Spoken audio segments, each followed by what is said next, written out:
comes down to computers communicating. The information superhighway can be a confusing mix of on-ramps and off-ramps. Bitcoin is worthless artificial gold. Is it still rat poison? Probably rat poison squared. We need to get into the world of, okay, this is actually foundational technology. What the Internet of Money does is it creates a single network which can do a microtransaction to a gigatransaction. The Internet is going to be one of the major forces for reducing the role of government. The one thing that's missing, but that will soon be developed, is a reliable e-cash. Alrighty, welcome back to Final Settlement. Today is Monday, April 21st, 2025. Bitcoin's pumping a little. The rest of the markets are down. Exciting times, and we've got a great podcast for you today. Two fantastic guests, Leon Wankum and Kelly Lannon. And really today's pod is going to be a broad overview of the convergence of Bitcoin and real estate. And I would say Kelly and Leon are really the two most prominent, sort of foremost minds at that intersection, really articulating the ways in which Bitcoin can be infused with real estate, de-risk real estate to a certain extent. And really, one thing that Leon has talked a lot about is, there's just monetary premium associated with the real estate market today, 300 trillion roughly. And most people use real estate as a store of value today. For the past, 50 years or so, since we left the gold standard, real estate has been a form of money in the sense that people use it as a store of value. And so now that we have Bitcoin, sort of store of value, perfected digital sound money, we may see that monetary premium erodes over time. And there's a lot of opportunities to build products around that convergence of these two asset classes. And so super excited to have the guys on the show today. How are we doing, boys? Doing great. Thanks for having us. I'm particularly excited, not only because the price is pumping this morning, but this is a conversation long overdue. I feel like we've gotten more interest on the Onramp and early rider side around investors and developers looking to infuse BTC. And then I consider Leon and Kelly good friends. And I think, Kelly, me and you might go back to 2020 BitBlock boom when there was only about 180 people crazy enough to descend on Dallas, Texas to attend a conference in the middle of COVID. And Kelly, since back then, and I know Leon as well, but Kelly, I just remember viscerally explaining how real estate and Bitcoin needed to be infused in Bitcoin loans. So it's an awesome and a privilege to have you guys talk about this today. Yeah, absolutely. That was a good time. And I would say both of you are also sort of emblematic of the type of individual that,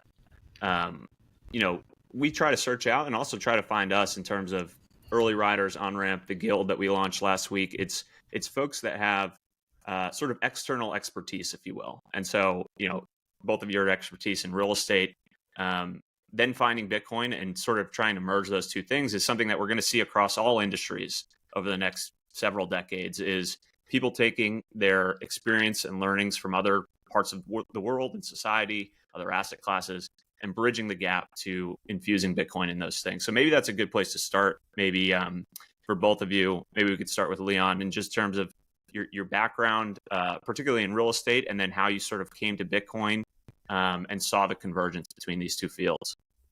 Yes. First of all, thank you for having me, guys. And I'll make it short. My background in real estate, sort of, that's the family business, so to say, something I grew up upon. Construction sites, real estate developments, were places I've been around in my youth. And then while studying financial economics, and prior to that, I studied philosophy, I kind of fell down the Bitcoin rabbit hole, eventually writing my master thesis about Bitcoin, and then joining the real estate construction business in 2016. And for a couple of years, I didn't put much thought into both asset classes in terms of combining the two. I thought about real estate as one business and Bitcoin as a savings technology. But over time, I realized basically what you just laid out, that real estate, in fact, is not just a business, it's actually a savings technology. And then I came to the conclusion that Bitcoin is a better savings technology. And that led me down the path of thinking about how to combine the two to strengthen real estate and make use of Bitcoin as a superior store of value. Awesome. So I came to it from a similar perspective. I grew up here in Phoenix, Arizona. My dad's been a home builder since the late 80s. And I always tell people that I never got grounded. I just got sent to the job site. So I've been around real estate development and construction in the single family space, in the small multifamily space for pretty much my whole life.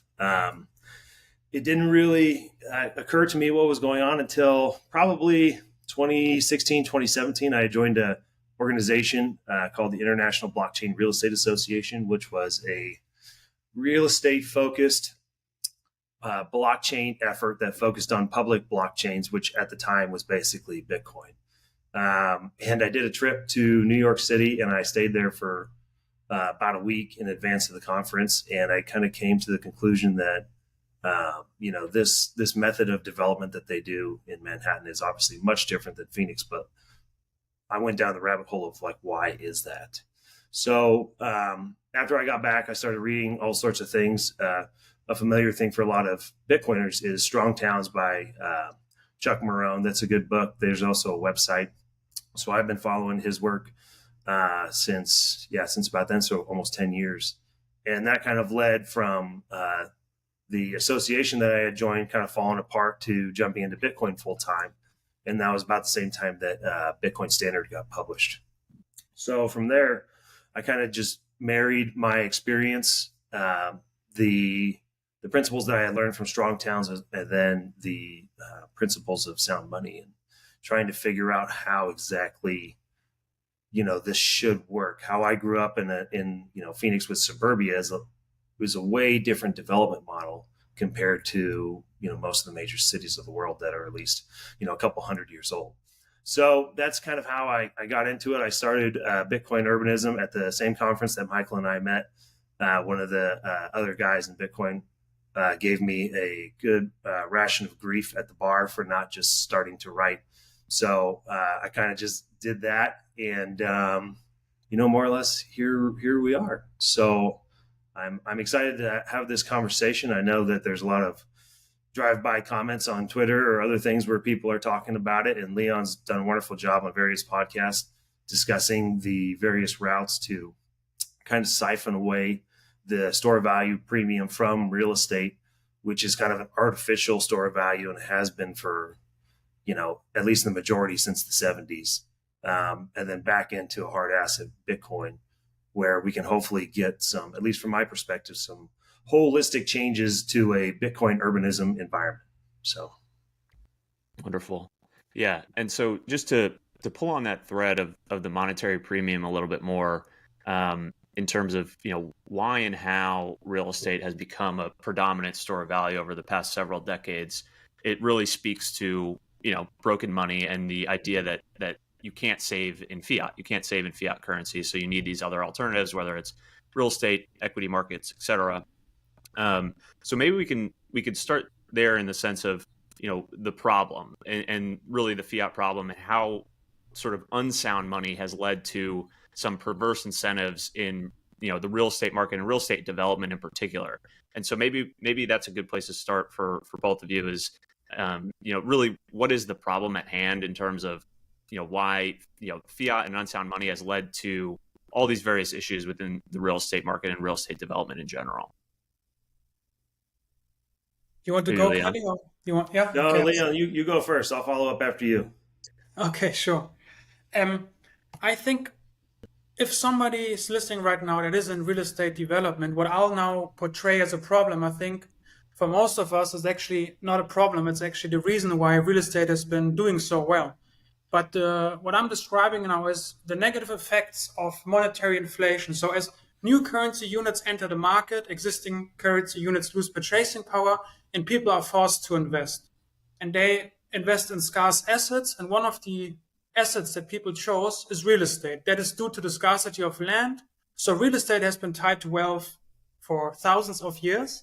But if you think about it, it was the agricultural capacity of land that made it valuable, not the scarcity, because on a gold standard, gold was scarcer than land. So people used gold to store value, and then they used land, for example, to run a business or to make money.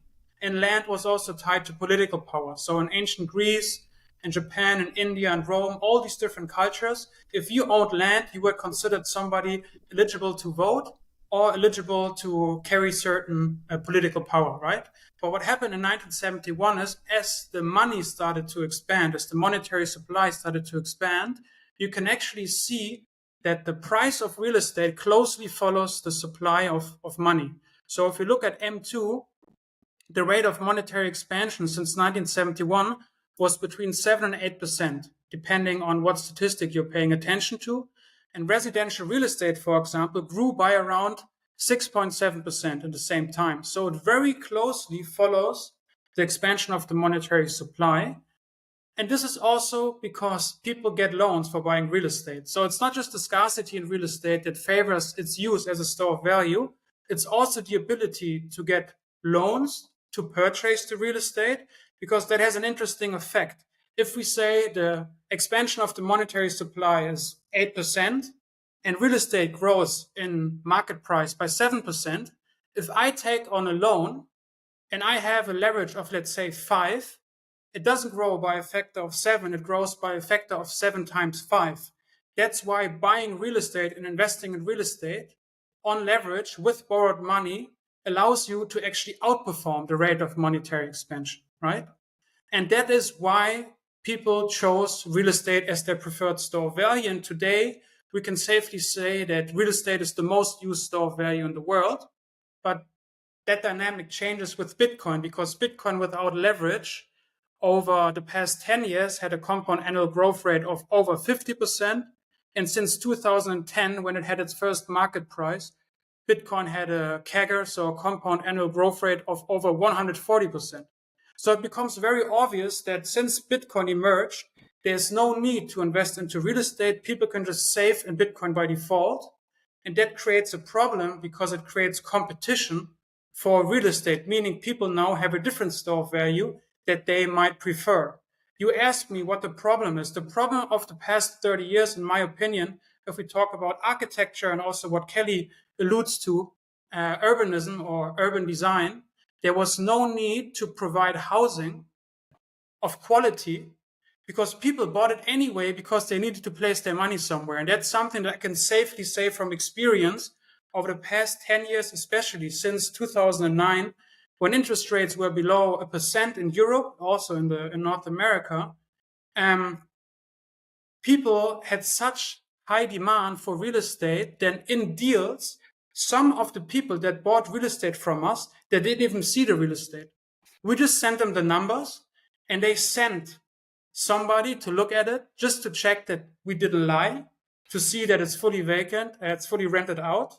But sometimes the buyer didn't even look at the asset. And I think that is actually crazy. And that is a prime example of how broke money can also break incentives in the investment world, because you should not invest in something that you don't understand. Very well said.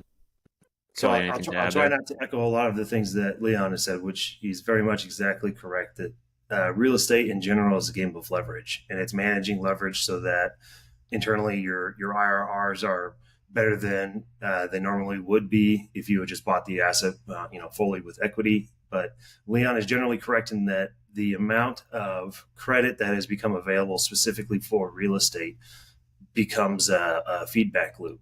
In addition, that the inflation that occurs allows you to theoretically, increase rents at the same rates and keep your asset value the same. So the other flip side of that is that with all of the credit printing that happens, governments are able to regulate things to a greater degree. So a good example of that is the U.S. home mortgage market, which is a highly regulated, basically commoditized investment, whereas around the world, most mortgages for homes are floating rate mortgages. So the U.S. is a very special case where the investments, or the mortgages that are made are fixed for a very long period of time, up to 30 years. Some commercial mortgages may even go to 35 or 40 years, depending on the circumstance. But it's important to realize that it's a very captured market as far as regulation goes, and that they're able to do that because they can print money essentially to afford the regulations. And that's from a high level perspective. From the lower local jurisdiction perspective, they're able to control what gets built and how.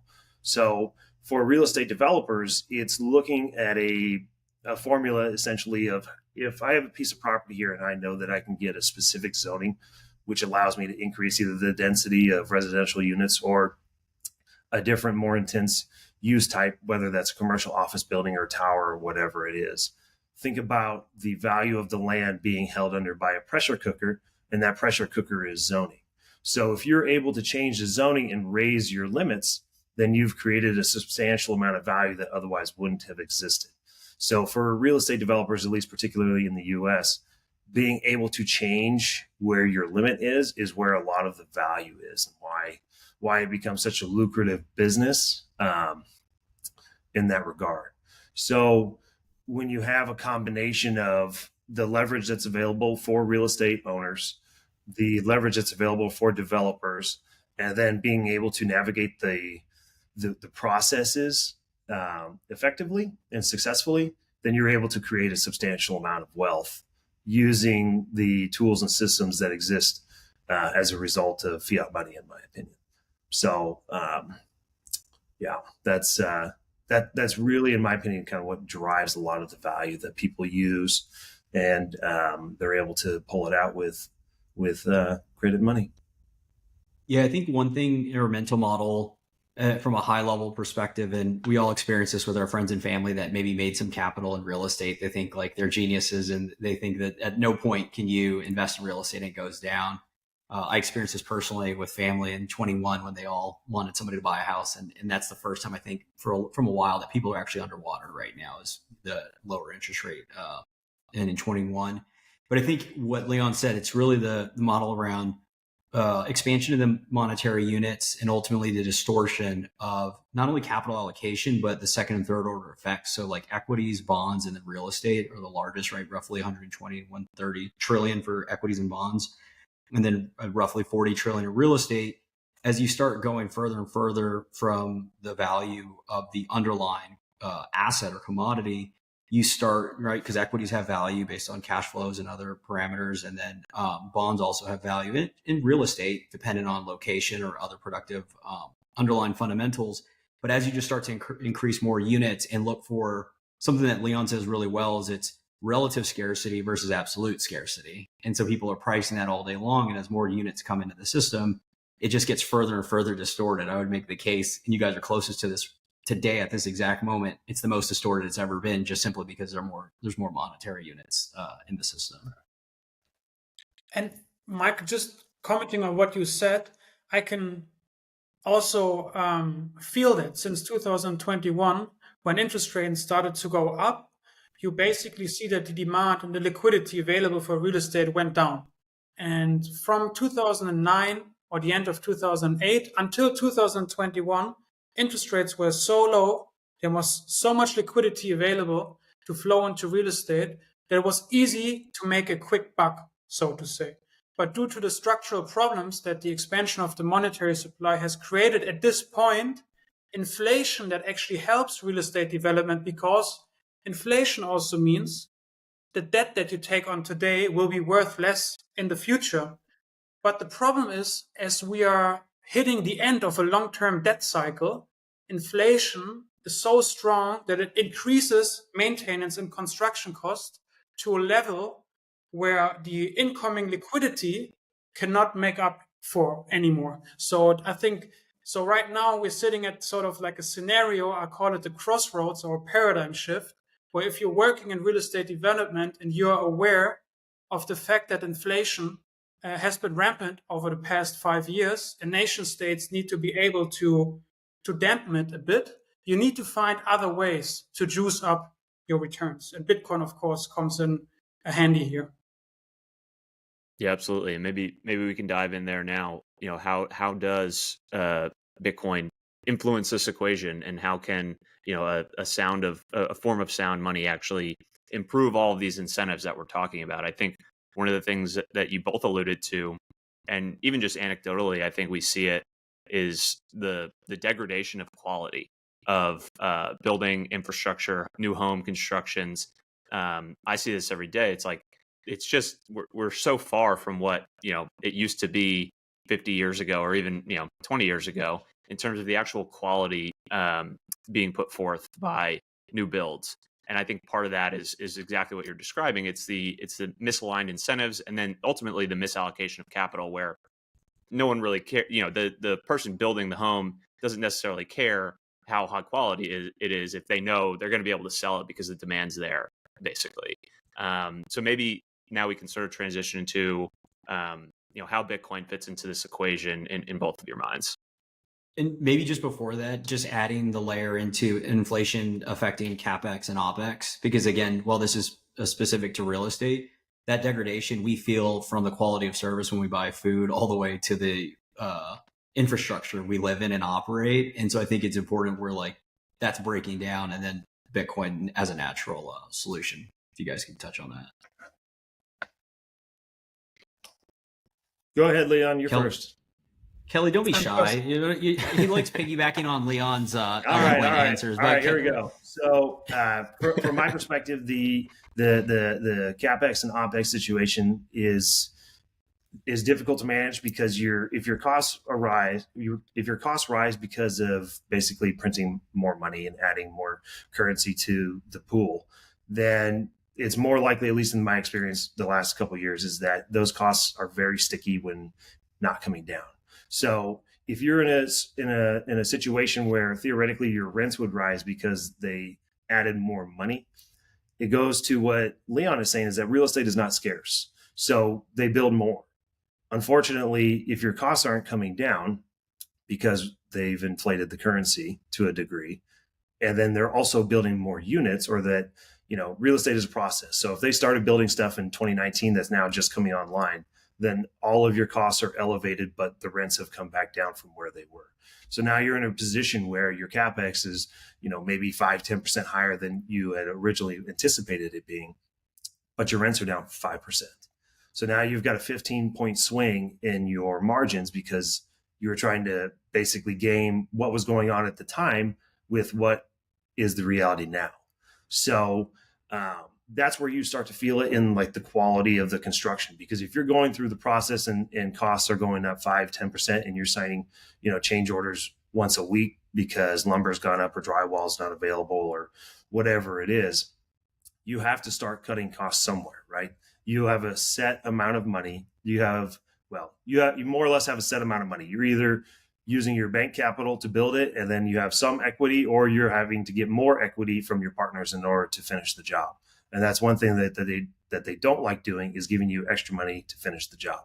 So at that point, you have to become creative and say, okay, what kind of product can I deliver by removing certain things that are, considered like quality of life enhancements, right? If that's in a community area, how can I get away with not putting in a barbecue, right? So that may save me on my change order for drywall or lumber or something like that. So you get to a point where it's like, okay, well, in the design as well, how many corners can I remove from a unit? And that's an actual consideration, right? So if you have an elevation of a home that has various depths and all of these things, every corner that elevation has with the change is more expensive to do. So that's, one thing you see when you see new homes is that they basically just look like a four-sided box, right? And that's the most cost-effective way to do it. So in the business, it's called value engineering. So you value engineer, absolutely everything that you possibly can to reduce your costs in advance of knowing that, something's going to happen and my costs are going to go up. Or if you're in the middle of it, you're trying to figure out, how do I remove certain elements that I haven't yet built in order to offset some of the costs that I'm facing now. So if you do that over a long enough period of time, let's say 50 years since the Nixon shock, then what you're left with is basically what we have today.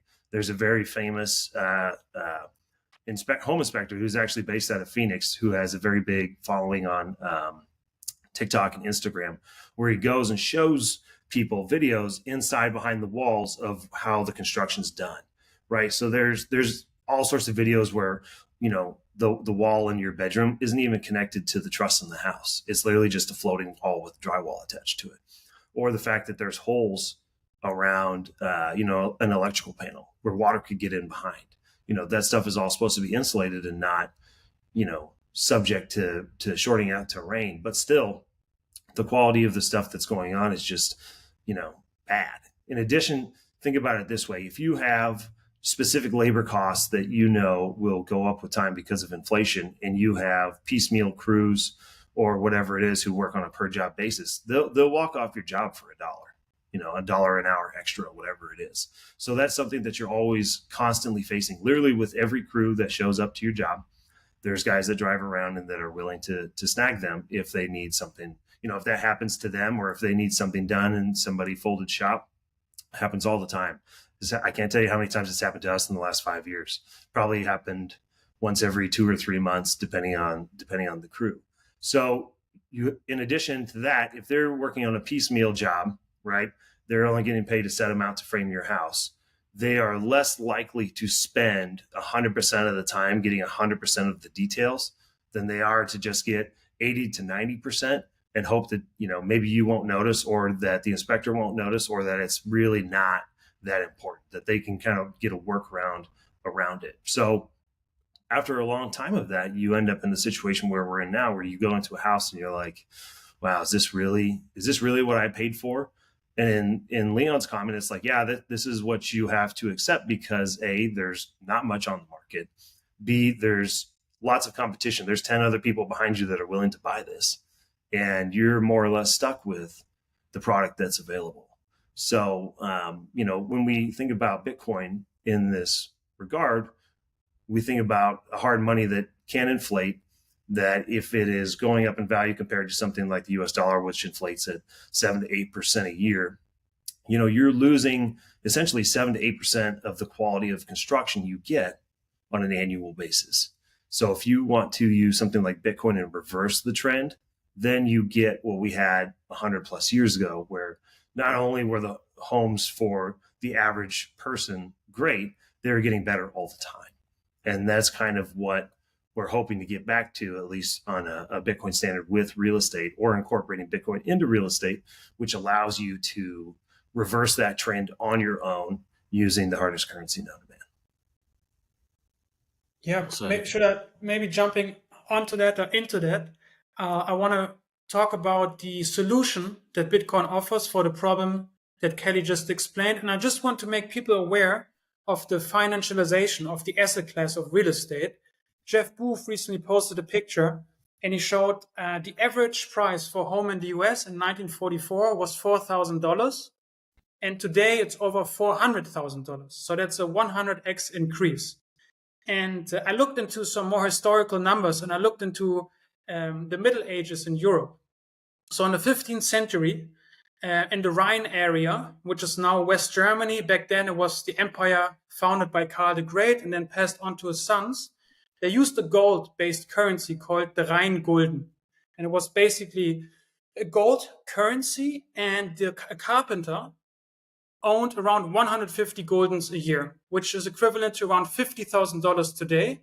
And 1 year's wage allowed the carpenter to buy a house, not a home, a house.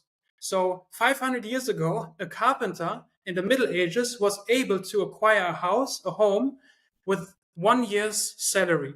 Today, the average income in the US for two people, for the two-person household, is $80,000. Meaning, for one person, it's $40,000. And since the average cost for a home in the US is $400,000, it would take the average person 10 years to be able to acquire a home. And I think that shows that the living standards today are not better than they were 500 years ago. And the reason for that is because of fiat money. Monetary expansion makes everything more expensive. From the perspective of a real estate developer, from the perspective of a landlord, I could say that's perfect for me because my product is getting more and more expensive. But as you, Kelly, explained very well, at the end of a debt cycle, the inflation also hits us. So right now, we are very concerned about the rising capex, maintenance costs, construction costs, and also regulation that forces us to provide solar on the roof, sometimes have flowers on the wall, things that don't really make sense and they're not economically viable, but bureaucrats want us to do that. So usually what we do or what we consider is, can we raise rents? Because that's the profit margin. That also creates another problem because it causes living conditions to deteriorate because the price for housing goes up as landlords continuously raise rents with inflation. So I want to provide a solution now, because what I personally really like about Bitcoin, both the network and also the money or the currency, however you want to define it, is that it does provide a practical solution to this problem. And I want to give you an example of what we did. So this is a real life example. One of the properties that we run, it's a 70 apartment residential property and has around 750,000 euro rental income per year. In February or March of 2024, we took 80,000, which is a bit more than 10% of the rental income. We bought 1.7 Bitcoin with it. And these 1.7 Bitcoin are worth now more than, like I looked last week, they were worth about 160,000. Price went up a little bit, so I think that now they should be worth around 180,000, while the rest of the rental income that we saved lost 2% purchasing power due to inflation. So you can clearly see that by using Bitcoin and to create maintenance reserves, we were able to outperform the rate of monetary inflation by a factor of 50. And we own, right? So because Bitcoin, we also have now a very good timing, of course, because we went into Bitcoin into the bear market. Now we're in the midst of a bull market. Bitcoin is very volatile. So if we talk in 3 years, maybe the performance will be worse. Maybe it will be better. But if we talk about in 10 years or 20 years, I can guarantee you the performance will be much better. So you need to have a long time horizon in using Bitcoin, but I think you also need to have a long time horizon with real estate and developing a project. Usually I would consider the time horizon that I invest in that project to be 30 years. Like that would be the average time horizon I would consider in constructing and managing an asset. Of course, some assets have to be sold in order to have money for the ongoing operations, but because we are a real estate developer and we also manage the assets that we build, we have a long time horizon anyway, and Bitcoin fits into that perfectly. And I think maintenance reserves are stage one of using Bitcoin in real estate management. Gotcha. Yeah, no, that's a fascinating example or case study to walk through. I'm curious, like you sort of mentioned this, but like the time horizon or the duration is very important here, right? Because if someone, who's a real estate guy is listening to this and they know, very little about Bitcoin, but they hear it's very volatile, they could say, well, you're just cherry picking this time frame and it worked out for you. But, what if Bitcoin had dropped 50% in that time frame? So maybe if you could put a finer point on the actual sort of synergies in terms of duration of these assets and how you think about the time horizon of something like this, at least in this first example for maintenance reserves, and then we can go into some of the other sort of applications or examples. Sure, make it quick. I said 30 years because that's my personal time horizon. That's quite long, of course. And if you want to flip a property, I'd say construction takes 5 years at least. It can work out faster. Some people can construct in 3 years, but on average, if it's a property with, let's say, maybe 20, 30, 40, 50 units upwards, it will take 4 to 5 years. And that's the same time period that Bitcoin takes to go through a halving cycle. So Bitcoin goes through halving cycles every 4 years. The amount of Bitcoin that's being issued every 10 minutes or that's being released halves. And that usually leads to price increases due to decaying supply and an increase in demand due to a higher price, which usually leads to more press and more demand for Bitcoin. So to shorten the investment cycle, I'd say a 4 year to 5 year period is the minimum of holding Bitcoin as a reserve asset. Yeah, absolutely. That's helpful context because, and another way of looking at this or saying this is, if you look at Bitcoin's 200-week moving average, It's pretty much it's a little bit of wavy line, but it's up and to the right. It sort of never goes down. So if you have that at least 4-year horizon on Bitcoin, no one's ever lost money in Bitcoin. And in fact, you've definitely lost money if you're holding dollars over the past 4 years. So that is also there's a delta there. It's not just the Bitcoin outperformance. It's also the loss of purchasing power in terms of the alternative if you were just holding dollars. Liam, do you have something? I also just wanted to kind of shift gears a little bit just to touch on the distortion of the credit markets in real estate, as well as not just the money supply. Obviously, here in the US, we have the 30-year fixed mortgage at extremely low rates, either because of the amount of mortgages that are bought up by the Fed, Fannie Mae, Freddie Mac, and fixed rates extremely low. And just the fact that you can get real estate at a fairly low level, leverage on your real estate at a fairly low level, maybe one of the reasons that real estate is the largest asset in the world. It's easier to get a low interest rate on, your home here in the US than it is to get large leverage on things like equity and bonds.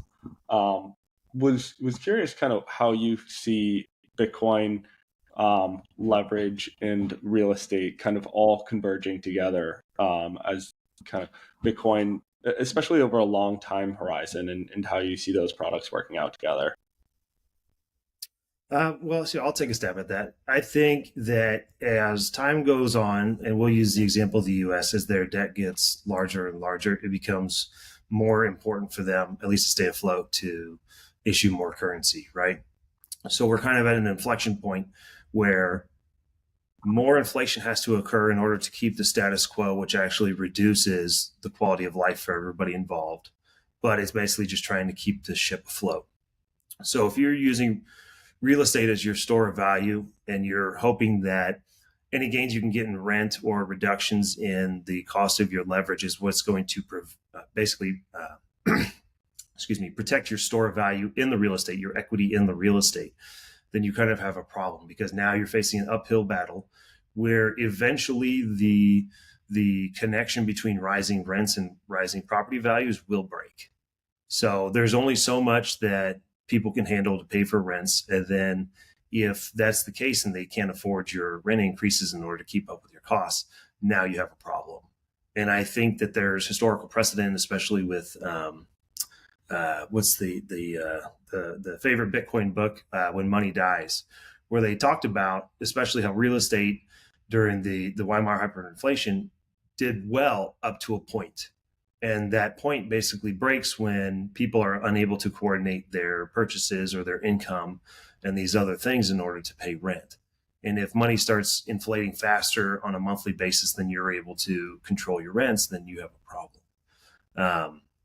So when you throw in Bitcoin with your leverage, or if you're acquiring Bitcoin with your cash flows, then you are able to hedge against this kind of inflation that's occurring, right? Even if your costs are going up and you're allocating a portion of your income to Bitcoin, your Bitcoin should, at least, we're using the past as a guide to the future, that your Bitcoin will outpace the increase in your costs, and that you can still stay afloat, at a minimum survive, right? A lot of times when these kind of situations happens, it's about surviving. Who can survive? So you're able to protect yourself from the OPEX side with Bitcoin by allocating the cash flows. And then you're able to protect your equity side with Bitcoin by allocating a portion of your debt to Bitcoin. So Leon has famously written about this. He has a nice website. I'm sure we'll cover that later. That kind of discusses like, how do you allocate to Bitcoin? How much do you allocate to Bitcoin to be safe? Because a lot of times people don't realize that, even though it's coming from debt, it's actually coming from the equity.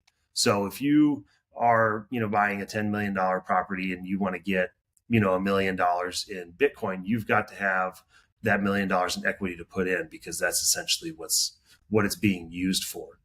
Now you can explain the benefits and all that, which is, part of what your job is as a developer or a long-term owner, or even as like a 10-year kind of investor, which is a lot of the standard pool of investment for multifamily in the US, or even commercial.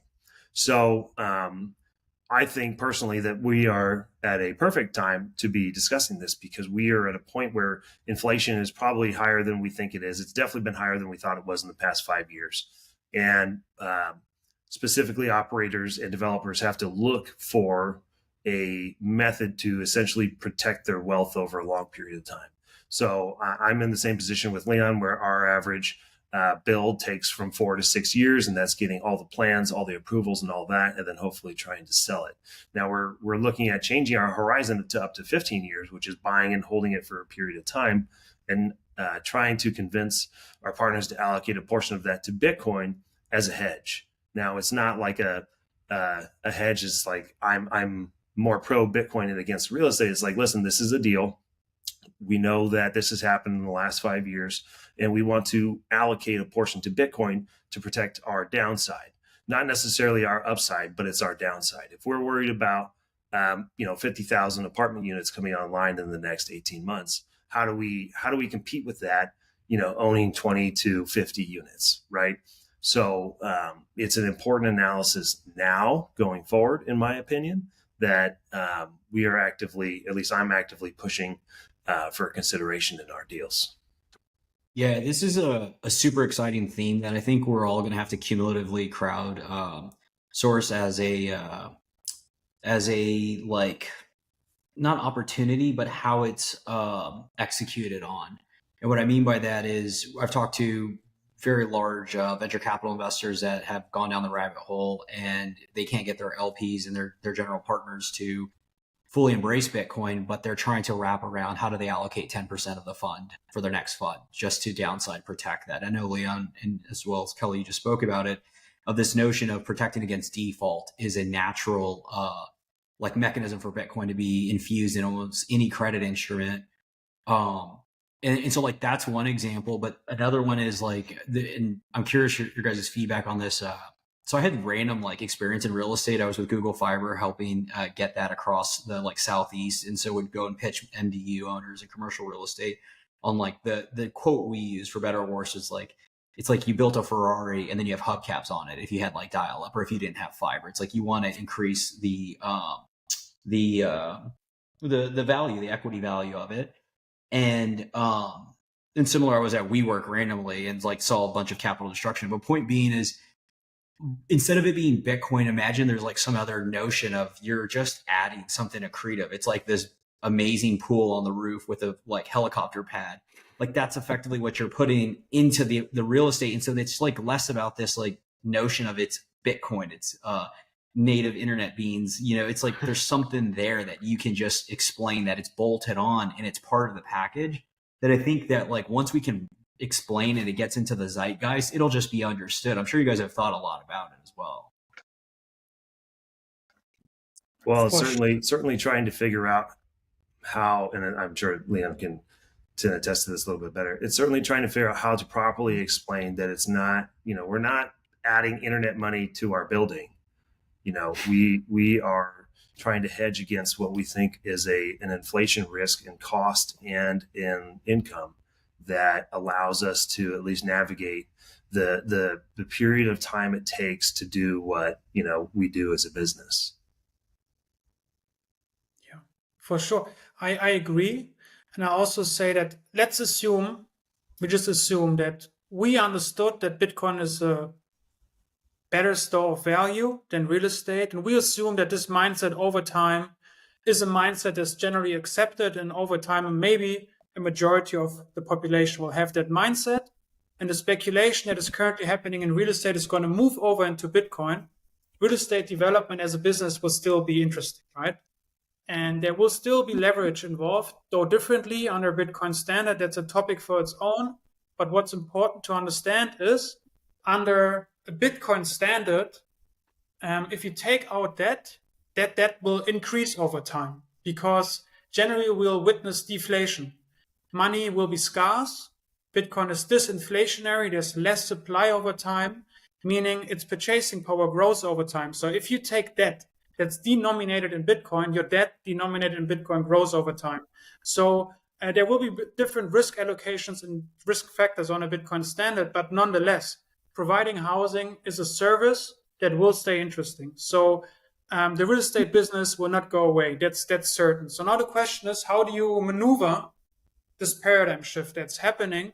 And I think that the way that I see Bitcoin also, if you add it to the credit structure, it's almost like you're running a successful retail store on a high street and you open up a website, right? You'll just open up a new possibility, providing the information that you have, which is what products you have, at what price, to a broader customer base. So it doesn't mean that you stop operating a shop. It just means that you open up a portal into the internet and you can grow your business much larger. And it's the same with real estate. Assuming the example of having a property or a development worth 10 million, you take on an additional million in debt or provide it as equity to buy Bitcoin, you can actually sleep better at night and focus on developing real estate. You're not so worried about the problems of the political system, geopolitics, or other issues, because you benefit from the increase in Bitcoin's value over time, and it makes your job easier. And I think any industry over time, I mean, the mining industry is an obvious choice, the oil and gas industry is an obvious choice, but every industry that's that intense is doing the right move when adding Bitcoin into a credit structure. And this is beneficial for the lender because you hedge against multiple problems, but it's also beneficial for the bank, for the creditor, because think about it. If you lend somebody money in a debt-intensive business, that business becomes increasingly risky with more inflation and with the fiat system and the debt cycle reaching new peaks, new highs. There's a possibility of whoever took out a loan going bankrupt. But if the Bitcoin are then held in a multi-custody solution, even if the real estate developer goes bankrupt, you hold custody on the Bitcoin. So also from that perspective, you hedge yourself against default. So I think it's not just from the perspective of the real estate investor in this particular case. It's also the bank or whoever provides the loan who would benefit greatly from providing additional capital for the purchase of Bitcoin. Yeah, this is the beauty of Bitcoin is the incentive model across from every participant. It makes sense to adopt it. The sad and great part is it's truly asymmetric in the sense that if you adopt it, you will win in the future. If you do not, you will lose. And so it's in that way Darwinistic, which is bad, but also or sad, but it's also great for opportunity. Just to contextualize a lot of this, my wife works for a pretty large tech company, and these people make significant amounts of capital. It's kind of fiat tech company. They take off and, bank holidays and work a couple hours a day and all that. She doesn't listen to this, so I can say that. But point being is, she told me the other day that, so she's on this call with 20 people, and they asked a note about, I don't know how it came up, but it was like, what would happen if you won the lottery? And 18 out of the 20, her and one other person were the only person that didn't answer this way, would say buy a house. These people could not afford a home. And she was just shocked because she just doesn't, a lot of people just don't recognize how perverse this problem is, because as we all know, feeling secure is a core part of like humanity. And if you can't have your own home, a lot of people don't feel like they can raise a family, they can have kids. And there's just a lot of deep underlying tones at why this is so important, from the individual all the way to the producer of the properties. Yeah, it's a reasonable point, and a quip that I've heard many times before is like, you can't live in your Bitcoin, right? So like there's obvious utility value associated with real estate, and so to Leon's point, like real estate development's not going away overnight, but there is going to be this transitionary period where people start to realize that there's just a sort of more pure form of savings technology that exists, and so they don't need to necessarily buy the second, third home to store value. They can just buy Bitcoin. Leon, I'm curious, before we hit record, you had mentioned that you were at a conference that wasn't a Bitcoin conference. It was a real estate conference. And you were sort of talking about these ideas and these themes and concepts to folks. I'm curious how that was received, and sort of like, I think we've sort of outlined the clear problem here in terms of fiat inflation, the degradation of quality in real estate over time, and this potential solution. So like, what is in your mind sort of the disconnect that still remains in terms of people in the real estate business who are listening to this conversation or were at the conference where you spoke, what are the sort of the few things that they need to understand to realize that this is something they need to think critically about, or they're just going to get left behind, basically? I think I'll answer your question shortly about how my presentation was perceived by the real estate crowd. But I think, Kelly, I'd be interested to hear also how you see it. But talking about myself, real estate development and construction is very stressful. So days can go from 6, 7 in the morning until 11, 12 at night, and you have very little time. So you have very little time to dedicate yourself to studying other technologies or other fields.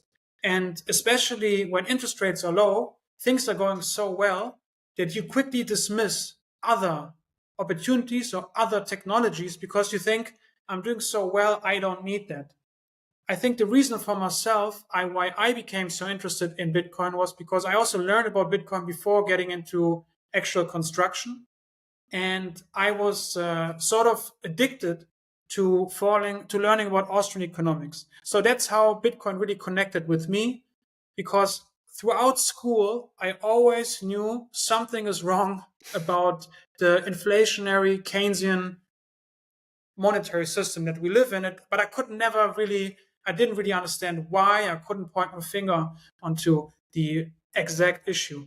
And then Austrian economics and learning about a different school of economics, that really helped me to understand the superiority of Bitcoin as a store of value. Because we also have to say, especially in the US, there are tax advantages that exist around real estate investing that make it very interesting. And these tax advantages do not yet exist for Bitcoin, even though I believe over time, game theory will cause any jurisdiction that understands the properties of Bitcoin as a scarce form of money to classify Bitcoin as money, as what it is, or as legal tender, and don't tax transactions. Because as long as you tax transactions on Bitcoin, it cannot be used as money. And that is a problem today. But once the tax incentives that exist around real estate will also exist in Bitcoin, I think it become more obvious why Bitcoin is such a good store of value. And now talking about the real estate crowd. So I went to Toronto. Some friends of mine there that became friends over time now because we've chatted a lot. They run a real estate brokerage firm called Brockstar Real Estate, and they also provide additional info and insights for their clients through a podcast and a newsletter. And I talked in front of, I think it was like 1,000+ real estate investors. And I'll be very honest with you, I was shocked by how positive they received whatever I presented to them. Because when I talk with friends and family still until this day, they don't really understand what I'm doing. Some of my very close associates that I work with and my partners, they do by now, because I spent a lot of time writing on this and sharing my articles with them. But business partners that we work with on the construction side especially, they think I'm just a nice guy that's like a little bit crazy, and they hope that I'm not going to go bust within the next decade. That's really their mindset.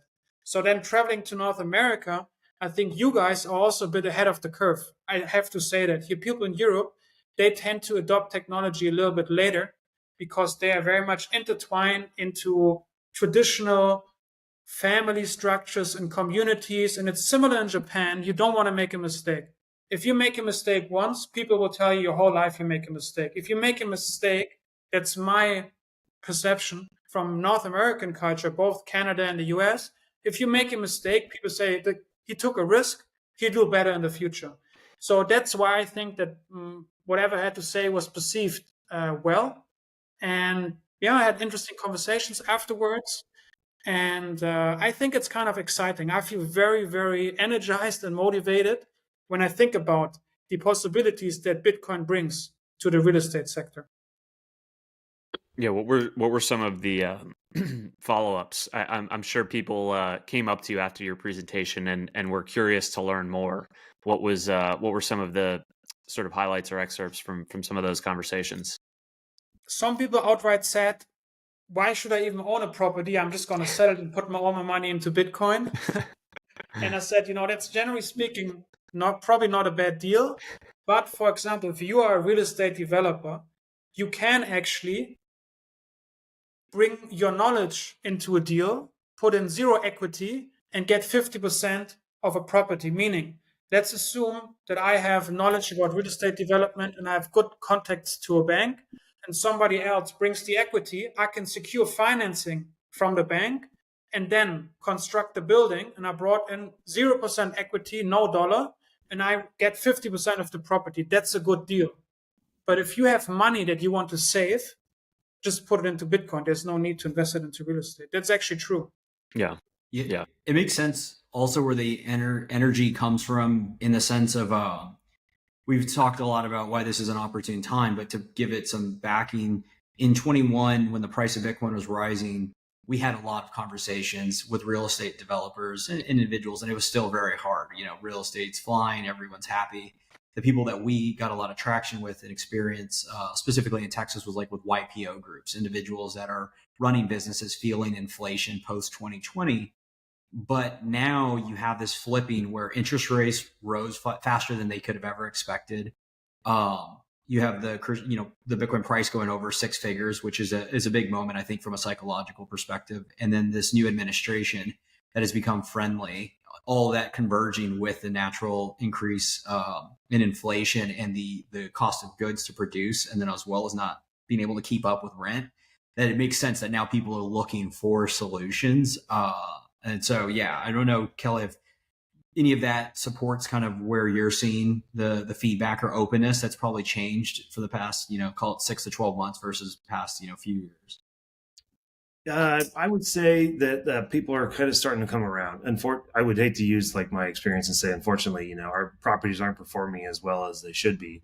But it's one of the things that we have to explain and say, hey, internally, we know that our costs are going up, or that rules are changing and we can't collect the rubs that we used to. So it's a conversation of, okay, well, we know that regulations are getting a little bit tighter than what we would like. Rents are down, 5 to 8%, depending on which part of town you're in. And then our expenses continue to go up like at 3% like clockwork. So what are we going to do? I'm in the process of putting together a package to basically show a current pool of investors, like, listen, this is something that we can consider. We're paying our loans. We have some excess cash. We should consider, putting in 10, 15% of our cash flows into Bitcoin. And it's not so much that like this is the Hail Mary to get, some sort of specific return that everybody wants. It's like, listen, this is kind of the situation we're in. There's a lot of units coming online. Our expenses are still going up. And we are, spending a lot of time managing how to prevent this from happening. And this is still where we are. It's probably my new hobby horse that, we are at that inflection point where it's like, this needs to be something standard that we present. In the past, it's been much harder. I'm in the same situation with Leon where, if we are talking to, either family and friends where you're passing, the hat around for money to raise capital for a new project, that is like, Kelly, the Bitcoin guy is asking for money. Are you going to actually build the building? Or are you going to just buy, Bitcoin and send me pictures of somebody else's building? And it's said in jest, but from that perspective, it's like, yeah, I'm still kind of in that position where, I wouldn't say I'm not being taken seriously. I'm definitely being taken more seriously with Bitcoin at, 85,000 or up to almost 110,000. So, okay, well, what's he talking about? Why is this happening? And then we also have the same conversations where, if we're asking for investor money, if we need 50% equity to get bank financing to construct something, it's like, well, why are we giving you 5 million? Why wouldn't I just buy Bitcoin? And I think I heard at a presentation one time, it's like, well, you should definitely do that. But, at the end of the day, we all have bills to pay and there's value that needs to be created in order to keep our lives going. So, real estate development's not going anywhere. Shelter is a very much needed service. And there's got to be somebody that navigates all of the processes and the construction in order to do so. So we're not trying to close up shop and just sell all the assets that we have. We are just trying to maintain the ability to provide a return for a service that, we've been doing for a long time. It's not, people are still being born. People still need a place to live. People need to shop somewhere. They need to work somewhere. Like this stuff isn't just going away. So the conversations are, how do we protect ourselves into the future? And it's that's kind of, that's the hardest part of trying to figure it out. So, yeah. I think it's a very important framing in terms of the downside protection sort of narrative. Like, this isn't a high risk flyer on Bitcoin that we're hoping, generates these fantastic returns. Like, no, this is actually to protect your downside in terms of what you're already planning to do, and what we can know, pretty confidently in terms of the erosion of purchasing power in fiat is going to be detrimental to whatever your long-term plan is. And so this is just a way to help protect against that.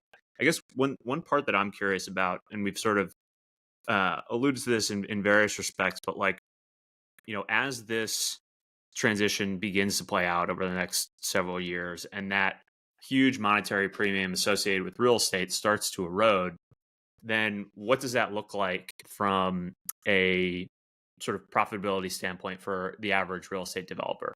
If that premium is getting eroded, and probably happens gradually. I don't think that that's something that happens overnight. People talk about a similar dynamic with gold and Bitcoin demonetizing gold. Like, I think that's a very gradual process over probably multiple decades.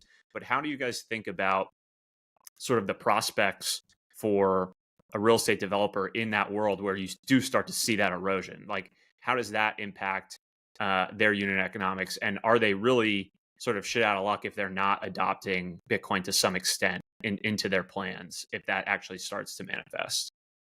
Yeah, and just before you do so, would love to just add the one last point that you had, Kelly, of the downside protection. I think that there's a great benefit to Bitcoin in terms of looking at your investments over a long time horizon, but also ensuring that you have liquidity for an asset that otherwise is somewhat illiquid.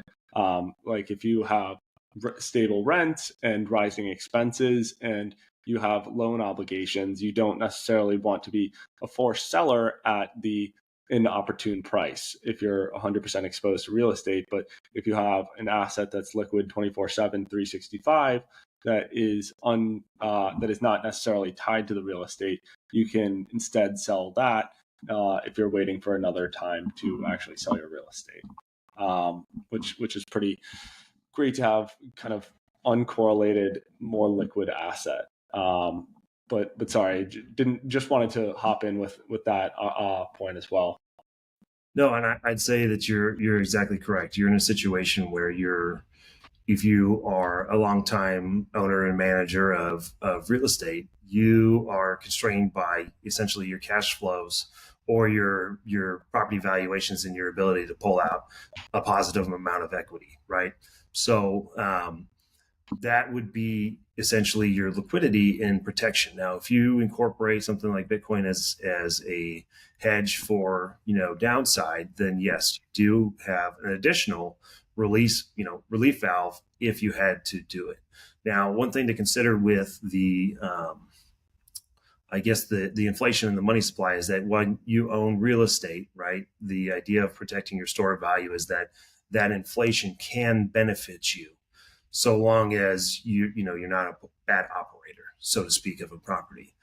But on the flip side, if you incorporate Bitcoin into that, you are also receiving the upsides to that inflation, albeit at a greater advantage, right? The price rises faster than the inflation does, even if you're using, off-market statistics like the Chapman Index or shadowflation or what, I can't remember if that's the correct name of that website, but that's kind of like the idea. In addition,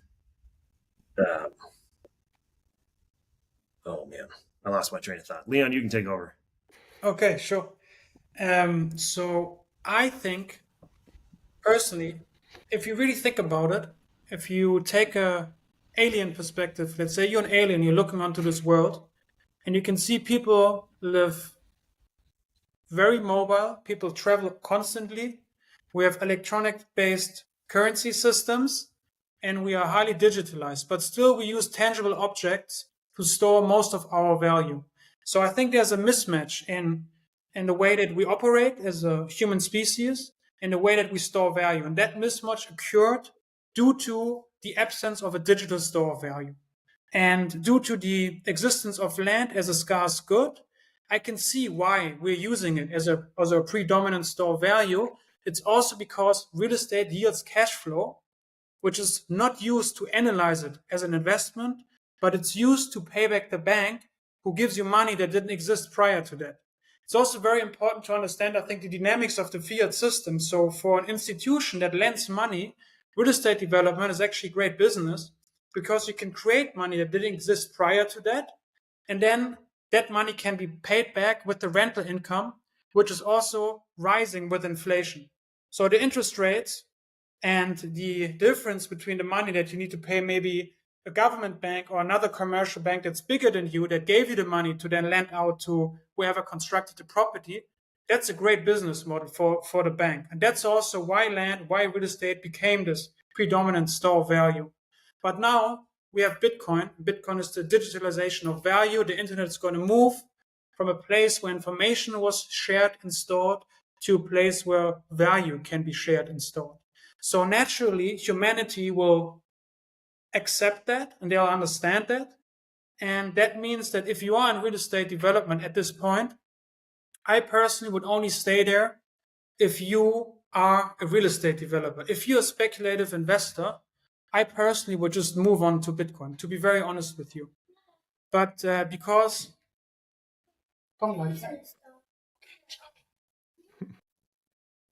Sorry. My nephew. Yes, so if you're in real estate development because you're a speculative investor, I think you would be better off going into Bitcoin. And if you are a real estate developer that is in real estate development because you like the business, you understand the ins and outs of it, I would suggest to look at Bitcoin, to look at ways to integrate it into your business model, using it for maintenance reserves, using it to include it into new project financing. And also what we have not discussed yet, which is very obvious, the refinancing of real estate is one of the most interesting moves that you could do. As the value of your real estate goes up with inflation, you can refi the portion that you haven't financed yet and put that, usually you put it into new development. You can also roll it over tax-free. But what I would suggest, you can roll some of that equity, some of that capital over into Bitcoin. So you don't necessarily need to sell your real estate to benefit from Bitcoin if you're a real estate developer. Yeah, I mean, this is maybe a great transition to that topic. But one thing I wanted to call out as an example, Leon, is we've seen this, and these are tropes. There's probably a lot more relevant ones, but I think of The Big Short, and then recently in Big Short, they had the strippers that were allocators to real estate. And then right, like it's because rising interest rate, cost of capital, effectively shows everyone their hand, and if you're actually an expert or if you are just pretending to be one. And it's similar with 2021 and the Airbnb crisis. I don't think it gets talked about enough, but in every market, everyone was buying these homes to Airbnb them out. Low interest rates, people have more capital to spend. There's more people working. So there's, more tech companies that have hired. So you have people traveling and have capital expenditures out there. As those interest rates rose, we've seen, the housing market kind of get hit with these houses not being filled up on vacation to be sold. And this ties into what we do at Early Riders. We look at like the venture capital space in the past, call it 50 years, what was meant to be a professional industry meant by people that have built first and then allocate second, has historically turned into this monstrosity of anybody says, hey, I'm going to go to school, then I'm going to start allocating capital. And as the asset price appreciates or Bitcoin becomes the cost of capital, you hear this theme is the hurdle rate. It becomes very hard for people to return the capital because it's very hard for people to spend their Bitcoin. You have to produce real value in that world. And so maybe some of the strategies to talk about, because we've been approached by different real estate investors that also grok Bitcoin, and they're thinking about whether it's, to Kelly's point, sweeping cash flow. So like one real estate strategy that they have is producing cash flow dividends back to their investors. What does that look like from some hybrid of BTC and cash, or sweeping that to increasing the equity value? So another strategy that this particular investor did was taking that excess capital and then reinvesting in tenant improvements to increase the equity value, ultimately to sell. But what does that look like to put that digital cafe, as you referenced, that has access to now the internet or Bitcoin and increases that? And then the access to equity leverage and refinancing are things that I think are just starting to be seen. Curious how you guys think about that and where you see opportunities, on the horizon. Hi, everyone. Appreciate you still listening to the podcast. Hope you're enjoying it. Kelly and Leon really brought a lot of information. It's an incredible and exciting time given the convergence of all things happening, global macro, Bitcoin, real estate. As a reminder, we touched about it a little bit on the pod, and last week we launched the Guild Network for Onramp private clients as well as for early riders investors. If you want to learn more about that, reach out to me personally, Michael at onrampbitcoin.com, or contact at earlyriders.com. Now, as a reminder, Onramp offers financial services across the spectrum. So it not only manages multi-institution custody to help secure your asset for long-term preservation, but also we offer lending, trading, inheritance planning, IRAs, and much more. If you want to get in touch with us, learn more about how we can help perfect your custody solution from single signature, collaborative custody, or leaving your Bitcoin on a Coinbase or Gemini, please reach out to us and we'd love to talk with you.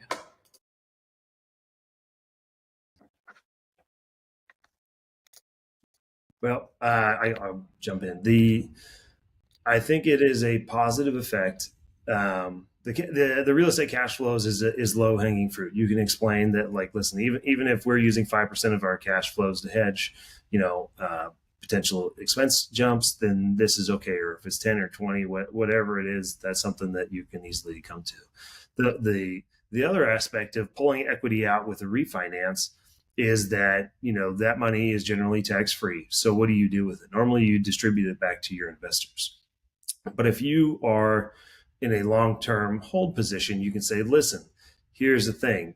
We can take this money and we can just distribute it, or we can take this money, hold Bitcoin for this amount. We're probably only going to refinance it once, maybe twice over a 10-year hold.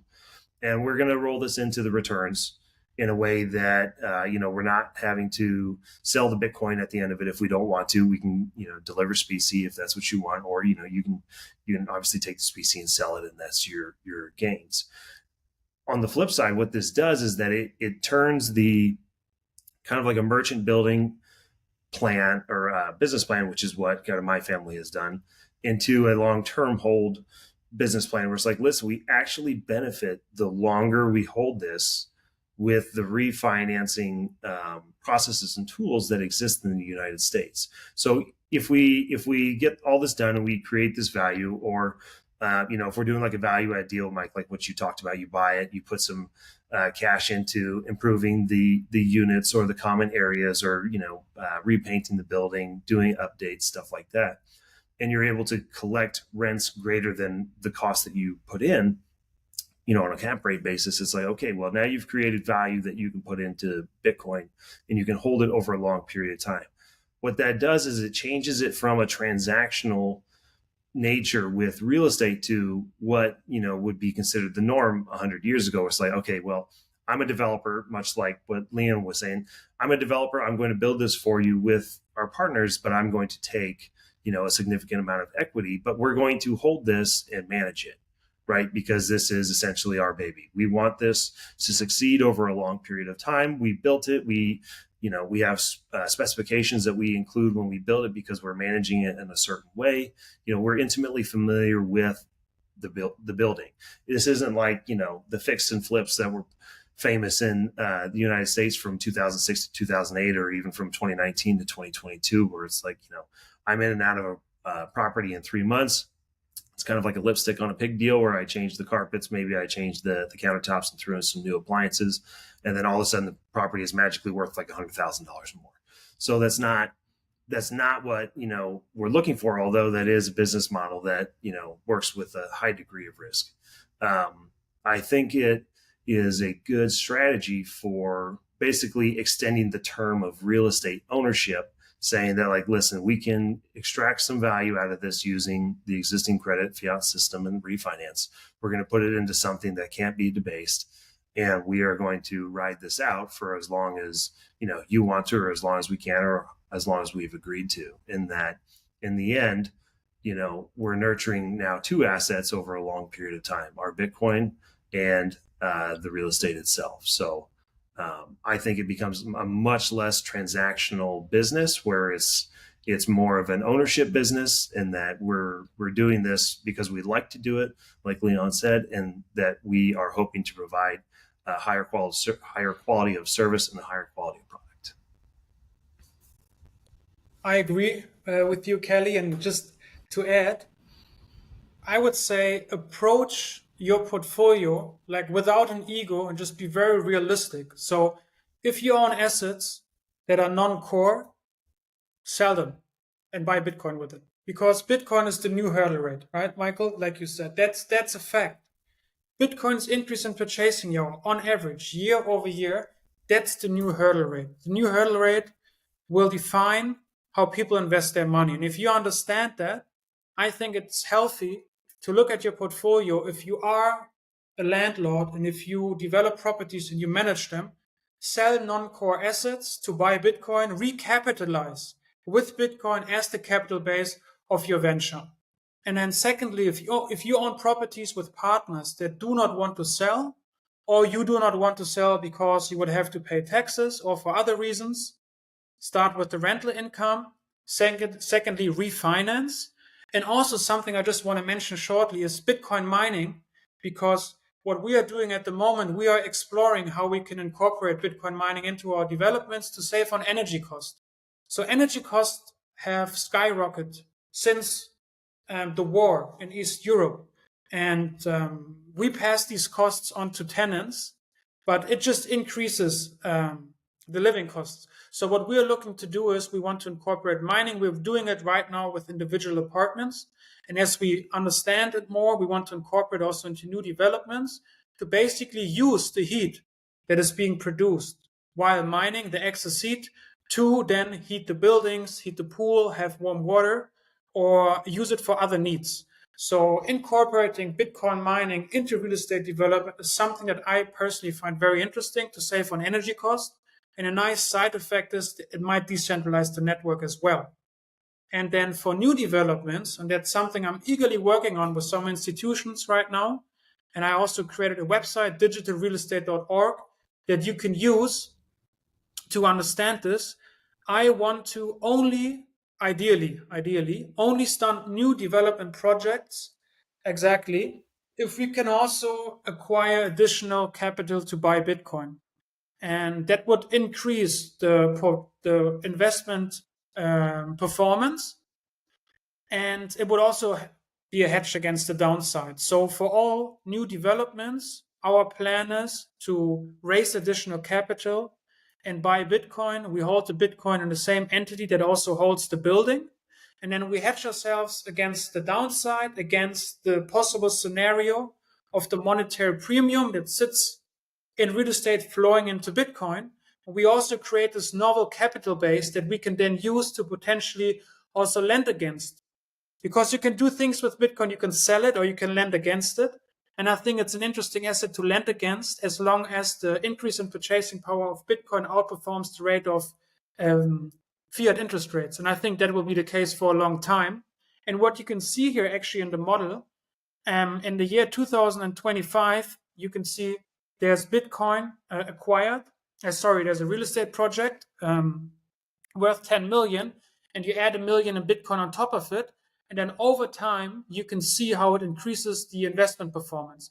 And it's crazy. I mean, as a Bitcoiner, we understand this, but we've built this model to help real estate developers understand and visualize the paradigm shift that Bitcoin really brings as this near perfect form of money and near perfect store of value. Yeah, it's an excellent breakdown, and truly like the basis of our full thesis at this firm is what Brian alluded to in the beginning is we've historically, in the first 15 years of Bitcoin, seen the tinkerers that like to play with it, but haven't had the professional experience to understand how do you actually infuse the asset to make it make sense outside of Bitcoin. And the reality is something that we can't really fully comprehend because we're so far down the rabbit hole. But Kelly alluded to it earlier is, well, why wouldn't they just buy it? And it's like, we'll do it. And the problem is that A, they won't, do it. And even if they did, they won't hold it through that volatility, because there's a lot of work that takes for somebody to see that volatility, because we're going to see volatility for a while. Maybe it'll dampen a bit. But the reality is there's a lot of value to deliver in operational excellence from the background that you guys have. And then once you layer on Bitcoin, that's how you blend that return profile to downside protect with the real estate with the upside of Bitcoin's appreciation. And there's just going to be a lot of money to be made, because that story hasn't been told to the private markets yet on specifically private capital. And then obviously the banks are slowly warming up to this. And ideally that's going to blend together, because obviously banks have the lowest cost of capital because it's inorganic. But yeah, it's truly an exciting time, because all of this like story is starting to converge into something that can be distilled, and there's a 15-year track record to support it. Yeah, the other component that just made me think of, Michael, is like, it's similar to the dynamic that we talk about on the custody side of things, where, you know, until someone really gets burned or they feel the pain of an inferior custody system, you almost need that pain in order to incentivize someone to see the vision of a superior form of custody. I'm saying that's similar in some respect to like what I think how this will play out over the next decade or so is like, there will be early movers that see this and understand Bitcoin and understand how it can basically trust that model that we just had up on the page. But there's going to be a whole slew of investors and real estate folks who just, you know, either haven't done the actual real work on Bitcoin to believe that story. And so in my mind, like, they're going to have to see some pain of not adopting Bitcoin, basically, and seeing other real estate developers flourish as they do adopt Bitcoin. And then at some point, there's going to be a realization of like, okay, like that is the thing, and I need to adopt it. Otherwise, I'm going to die. Because I mean, and I'm sure Leon and Kelly, you're seeing sort of some early movement into this space, but I would imagine it's few and far between still, like relative to the broader landscape of real estate development. And so I think there might need to be a little bit more pain in terms of people, running into these inflationary headwinds in their typical real estate practices before they actually wake up to the solution. Would you guys agree with that sort of line of thinking? Just to add one thing, this is actually how Leon and I first hit it off over dinner a few years ago, was referencing, you can make the case that up until today, or with multi-institution, you couldn't really execute on this strategy, because ultimately maybe they got the strategy right in the same way it's easy to buy Bitcoin, but it's hard to hold it because you left it on Celsius, BlockFi, FTX, Mt. Gox. You can go down the whole list. And so Bitcoin is insanely volatile, and to insert it in traditional financial constructs or instruments and their type of custody, which is single party, you're embedding more risk on top of another risky model, because this is all risk. This is investment, and you have to lower that risk. And so that redundancy and fault tolerance built into multi-institution, in my mind, is how you can actually start to build these constructs where you can at least downside protect that the custodial solution won't fail. And then you have to now execute as the asset manager. So that's, I think, a part of that. Totally, yeah, because we haven't even really touched on that component of it too. But it's like, even if you get a real estate guy to believe all this, it's like, okay, well then what do I do with the Bitcoin? Do I leave it on Coinbase? Like, probably not. Can't really do this with the ETF. So you need the actual underlying collateral to do it. But then the question is, how do you actually hold it for 10 plus years, right? And that's something that I think we're on to on the custody side, but still very early in sort of the market realizing that. Yeah, I would agree. Right. So one of the things that I've mentioned was the, to Michael's point and to your point, Brian, is that a lot of individuals experiences individual loss or custody problems, and not necessarily understanding that there are now, professional solutions where, multi-institutional custody is like, this is the Cadillac of doing it in a professional sense, right? So if myself or Leon are trying to convince people like, well, how are you going to hold the Bitcoin when I put it on Celsius or BlockFi and it's gone? It's like, okay, well, that was years ago. And now we have new services that are being provided by something, company like Onramp, where you have multi-institutional custody. Your keys aren't being held by you. It's not on a calculator looking piece of plastic in, in your junk drawer in your kitchen that you forgot about 5 years ago. Right. So, it is changing in that when I've had these conversations before, I'm like, no, listen, like we're not leaving it on Coinbase. We're going to put it in a special custody solution where it's not just going to disappear. These are people who do this professionally, and this is how they hold it. But one other thing I wanted to mention is that, when you said that there's got to be pain for this kind of thing to happen, I think we're going through that to a degree now. At least a lot of the projects that were built or came online in the US, at least in Phoenix in, the 2020 to 2022 or 2023 era, if those are being sold now, they're being sold essentially at cost or slightly below cost. So there is no equity for either the builder or the equity partners to take home when it's being sold. It's just being sold because it has to go, right? If the debt covenants are being forced upon them by the bank and say, you know what, it's got to go, you can't afford it. And if the equity partners aren't going to raise the money to pay down the loan, if they don't meet like a debt service coverage ratio test, then it's like, it's okay, to the market we go. And I've looked at probably half a dozen deals in the last month, I would say, where you're buying it for, 10, 20, 25% below the cost of like what it would take for me to build it.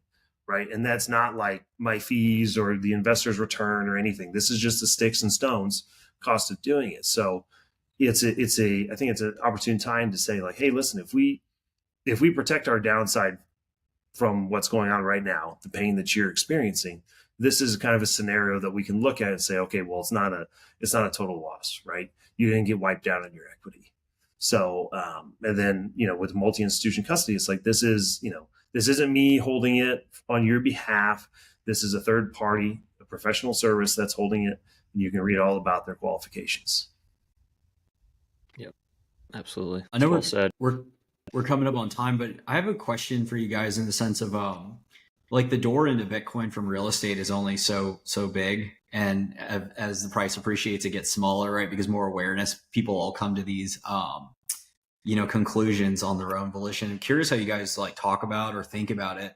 The reason why I'm asking is I don't know if you've ever, I'm sure some people have seen this Margin Call. It's a fantastic movie. I rewatched it this weekend, and they ultimately have a fire sale on equities because they're just like the first one, through the door is the one that kind of makes it in that position. And so I think about real estate in that sense. Like obviously the Fed would step in if there's a deleveraging, but it's still the same aspect. Like you can get out of the position for pennies on the dollar, but you're ultimately going to be buying much less Bitcoin if you have $1 billion portfolio. I'm just curious if you guys think about that or how you think about it or talk about it. Yeah, I have a profound sense of urgency when it comes to that. I feel that we have to move very quickly, very fast. Bitcoin monetizes so fast that if you don't act quickly, you will be penalized over time. But that pain is also important for you to get going. So I think that people might dismiss it now, but in 5 years and 10 years, the pain will be so strong that then they'll jump in. So I personally have a very, very strong sense of urgency, but I do believe even if you don't want to go full into Bitcoin, if you don't want to sell core assets, if you don't feel like refinancing a property to buy Bitcoin is a good idea, or if you don't think you should include Bitcoin directly into project financing, I think at 5 years you will think so, or in 10 years you will think so. Everybody will think so at some point, because Bitcoin is the new hurdle rate. It's not going to go away. It just takes time for that information for the majority to be absorbed. Yeah, it's very well said. I think you're starting to see early signs of people recognizing that, but like, I think, yeah, we're still very early. Things like, if the U.S. government ultimately issues BIT bonds, like that would be a strong signal that like, this is manifesting. It's sort of bleeding into all other aspects of traditional finance and structured products. Who knows if we actually see the United States government issue BIT bonds? That's a topic for another day, but something like that would be a very strong signal to the average person that like, okay, like this is a real thing. Like I need to think about it more critically. But yeah, I know we're a little over time, but maybe where can we point folks to learn more? Both Kelly and Leon. I know Leon, you're also finishing up a book that you've been working on, so want to let you pump that as well. Yeah, I'm eagerly also waiting for Kelly's feedback, because what Kelly really did, he put me onto, or he made me think about the effects of Bitcoin on architecture and Bitcoin urbanism. So the designs of our cities that are also not only, but they are a result of fiat money. I think that modernism and fiat money and modern architecture, the Bauhaus and the international style that came from urban America in the 50s, it's all intertwined. So they all came into existence in the early 20th century. So they worked in tandem. Sometimes they benefited each other, sometimes they didn't. But there is a big effect of the way that we store value and the way that we organize cities, because the financialization of the asset class real estate and commuting with cars and so forth has arguably destroyed communities. And that's something that I'm working on right now and eagerly awaiting Kelly's feedback on that. And the book, which has the name Digital Real Estate, will be released in Q4 of this year. And I have 3 chapters in the book, 3 main chapters. The first one is the investment thesis about real estate and Bitcoin being very similar or the same, with Bitcoin being the better store of value. The second chapter really is a handbook of how to include Bitcoin into real estate development. And the third and final chapter is on the social economic effects that Bitcoin as a new hurdle rate will have on real estate, investments, interest rates, and so forth. And the website that you guys just shared, digitalrealestate.org, is for free. So you guys go ahead and use it. You can include Bitcoin into your financing models, and maybe it helps you understand why including Bitcoin into real estate financing is helpful. Awesome. Kelly, where can folks find you? Well, you can find me on Twitter/X at KTLannan, LANNAN, or at bitcoinurbanism.substack.com. And that's probably the best places to go. I know I've told Mike about this. I've recently stepped back from the family business and I'm exploring some opportunities to do Bitcoin and real estate more, I guess, concretely. So, yeah, reach out to me there if this is something that interests you guys, or if you just want to chat about it. I love getting the DMs because there's always fun conversations after these kind of podcasts and stuff go live. So yeah, reach out to me through the website, thebitcoinurbanism.substack.com, or Twitter at KTLannan. Awesome. Well, thank you, gentlemen. This has been a fascinating discussion, and I think will be very useful for folks in real estate and elsewhere to learn about this convergence. So thank you both for joining the show. Thanks, guys. Thanks, guys. Take care, boys. Hi, everyone. Thanks for tuning into another episode of Final Settlement. We had an awesome pod with Leon Wonkum and Kelly Lannan talking about all things real estate, Bitcoin, and the future they both hold. Appreciate you listening to the podcast. If you enjoy everything that we're producing, please like and subscribe and share it with your network. As a reminder, Onramp is your trusted partner in securing generational wealth, whether you're an individual that's been holding Bitcoin for years or a net new comer looking to build a material position and want to figure out a way not only to secure it against any kind of physical attacks, but also, single custodial failure, but also for friends and family that are looking to get in this space. As you may know, we offer multi-institution custody that perfects custody from having a single counterparty be your Bitcoin holder or potentially lose those assets, but then also helping individuals that have historically had to rely on self-custody by storing hardware devices spread across their house, city, or state. You can reach out to us at onrampbitcoin.com, or you can shoot me a note. I'd love to hear from everyone at michael@onrampbitcoin.com. Thanks. Thanks for listening to this week's episode of the show. If you found the information valuable, please share the episode with a friend or leave a rating on your favorite podcast app. All the links we discussed in today's show will be in the show notes inside your podcast app. Before we finish, a quick reminder that Onramp Media is for informational and entertainment purposes only, and nothing should be construed as investment or legal advice. Regardless of where you are on your Bitcoin journey, we'd love to hear from you. Visit onrampbitcoin.com/contact to schedule a consultation with one of our private client advisors.